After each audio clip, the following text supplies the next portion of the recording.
JJ Motovlog, ano yan mga yan? Bakit? Ano meron? Ano yung mga yan sa likod mo? Ito kasi mga pinalalaki ko, pinandadami ko ng mga pabo. Diba? Ang dami. Dito kasi sa lugar namin, dapat mag-alaga ka, marunong ka mag-alaga ng mga hayop, tulad ng pabo. Tignan mo siya, oh. Lapitan natin, para makita mo yung mga alaga natin pabo. Ang dami pala, ang dami. Oh, diba? Mga pabo ko yan. Oh. Kung gusto nyo humingi, huwag kayong hihingi.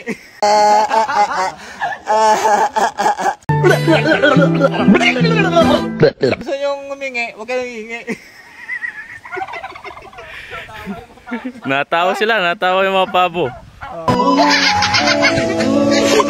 Natawa yung mga pabo. Kung gusto nyo humingi, huwag kayong humingi, ha? Bawal mo lang humingi kasi konti pa. Yan sila, ha? Diba? Ganito lang ang life namin dito.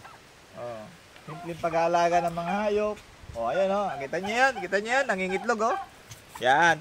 Palapit ng camera para makita yung nangingitlog. Yan.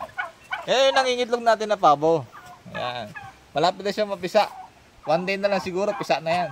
Tinta na. Yan, Ang galing, ang bilis nilang dadami pala. Mabilis talaga mamaya pag nasa, nature ba? Malapit sa nature. Pero pag sa city, baka na-harvest na ng iba yan. Yan na, nakita nyo na yung mga alaga natin ng mga hayop dyan. Sa mga tabi-tabi dyan. Pakalat-kalat lang sila. Ganyan lang ang buhay nila. Pagka gusto kong pakainan ng mga pigs, bigyan mo lang. Di ba?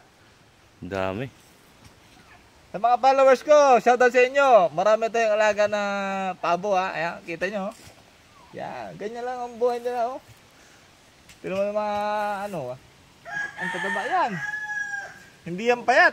Kasi kumakain ng mga damo-damo yan. Yan, ha. Di ba?